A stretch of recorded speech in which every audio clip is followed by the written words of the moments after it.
War में इस्तेमाल होने वाले सबसे घातक हथियारों की अगर बात की जाए तो उसमें लैंड माइन का नाम टॉप पर आएगा।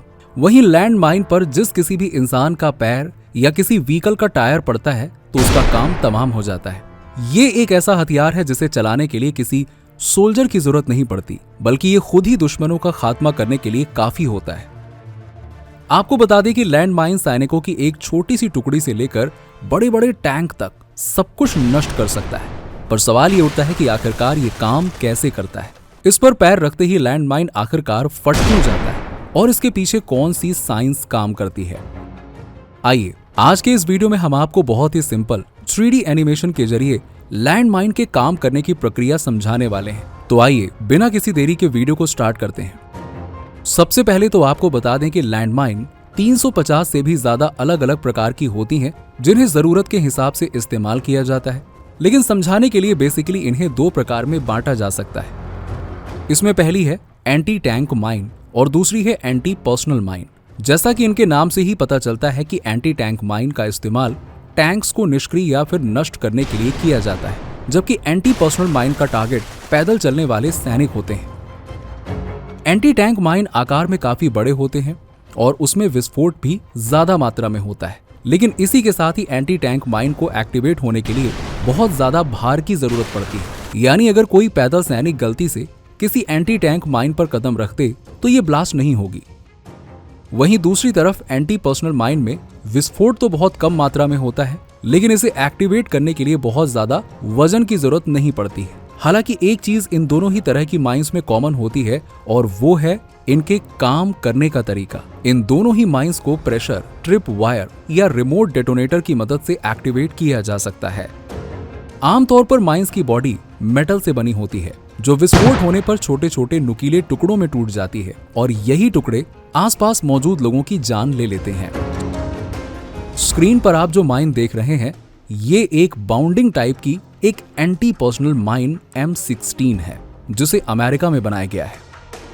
इसकी खासियत यह है कि यह जमीन के नीचे नहीं फटती, बल्कि एक्टिवेट होने के बाद पहले ये लगभग 1 मीटर ऊपर हवा में आती है और उसके बाद फटती है ताकि इसका इम्पैक्ट ज्यादा से ज्यादा लोगों तक हो सके। जानकारी के लिए बता दें कि यह माइन 30 मीटर तक के दायरे में किसी की भी जान ले सकती है। अब बाहर से अगर देखें तो हमें इस माइन के 3 पार्ट्स नजर आते हैं, जिसमें ऊपर की तरफ फ्यूज M605, बीच में कास्ट आयरन शेल और नीचे की तरफ प्रोपेलिंग चार्ज लगा होता है। और ये माइन एक स्टील केस के अंदर पैक होती है। इस माइन को बनाने के लिए इसकी मेन बॉडी और फ्यूज को अलग अलग तैयार किया जाता है, क्योंकि एक बार फ्यूज लगाने के बाद माइन बिल्कुल फटने के लिए तैयार हो जाता है। फ्यूज लगाना बहुत ही आसान होता है, जहां इसे माइन की मेन बॉडी में बने होल के अंदर आसानी से कस दिया जाता है। फ्यूज के ऊपरी हिस्से में 3 प्रेशर प्रोंग्स और इसके थोड़ा सा नीचे साइड में रिलीज पिन होता है। फ्यूज को अगर खोल दें तो इसके अंदर हमें एक पतली सी मेटल रॉड दिखाई देती है जिसे स्ट्राइकर कहा जाता है। स्ट्राइकर नीचे की तरफ एक स्प्रिंग के दबाव में होता है जिसे स्ट्राइकर स्प्रिंग कहते हैं। ये स्प्रिंग इसको नीचे की तरफ खींच रही होती है, लेकिन साथ ही साइड में लगी रिलीज पिन इसको प्राइमर पर स्ट्राइक करने से रोक के रखती है। दरअसल रिलीज पिन एक बहुत ही मजबूत स्प्रिंग की मदद से स्ट्राइकर के अंदर बने एक खांचे में फंसी रहती है, जिससे स्ट्राइकर लॉक्ड रहता है और नीचे नहीं जाता है। अब माइन को एक्टिवेट करने के 2 तरीके होते हैं। पहला, फ्यूज में ऊपर की तरफ लगे किसी भी एक प्रोंग पर जरूरत के हिसाब से दबाव देना, जो किसी इंसान के चढ़ने से इसको प्राप्त होता है, क्योंकि ऐसा होने पर ट्रिगर का एक छोर जो वेज शेप का होता है वो नीचे की तरफ दबाव बनाकर रिलीज पिन को पीछे धकेल देता है और स्ट्राइकर नीचे जाने के लिए अनलॉक हो जाता है। इसके अलावा दूसरा तरीका है रिलीज पिन को सिंपली पीछे की तरफ खींचना, जो आमतौर पर ट्रिप वायर सेटअप में देखने को मिलता है। इसमें ट्रिप वायर को फ्यूज के रिलीज पिन से इस तरह जोड़ दिया जाता है कि वायर में सिर्फ 1.5 किलो का दबाव लगते ही पिन बाहर आ जाती है। दोनों ही कंडीशन में स्ट्राइकर अनलॉक्ड होकर तेजी से नीचे की तरफ जाकर प्राइमर से जा टकराता है। लेकिन ये तभी काम करता है जब माइन की लॉकिंग सेफ्टी पिन और पॉजिटिव सेफ्टी पिन को निकाला जा चुका हो, क्योंकि सेफ्टी पिन स्ट्राइकर को नीचे जाने से रोके रखती है। यानी माइन पर चाहे कोई भी चढ़ जाए या फिर रिलीज पिन को ही खींच दिया जाए, अगर सेफ्टी पिन लगी हुई है तो माइन में विस्फोट नहीं होगा। इसीलिए अगर सोल्जर माइन को बिछा देते हैं तो उसके बाद उसकी सेफ्टी पिन को निकालना कभी नहीं भूलते, अब अगर सेफ्टी पिन निकली हुई हो तो माइन पर पैर पड़ते ही ये तुरंत ही एक्टिवेट हो जाती है, क्योंकि प्राइमर में इंपैक्ट सेंसिटिव एक्सप्लोजिव लगा होता है जो स्ट्राइकर के उससे टकराते ही झटके के कारण इग्नाइट हो जाता है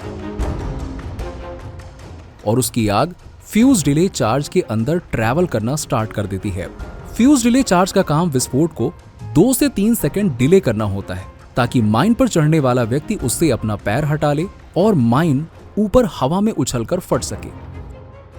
फ्यूज डिले चार्ज की आग से फ्यूज इग्नाइटर चार्ज जलने लगता है और फिर इग्नाइटर चार्ज की चिंगारी प्रोपेलिंग चार्ज में आग लगा देती है।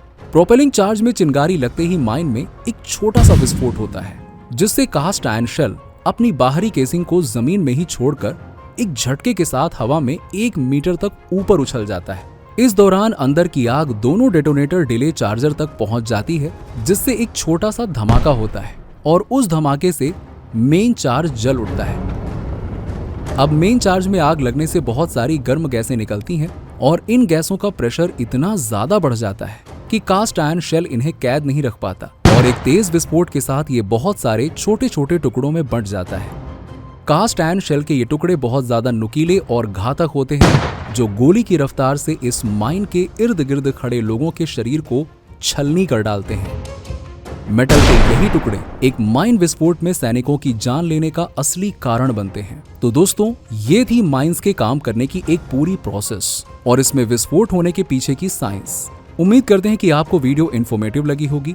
ऐसे ही कमाल के वीडियोस देखने के लिए चैनल को सब्सक्राइब जरूर करें। Thanks for watching.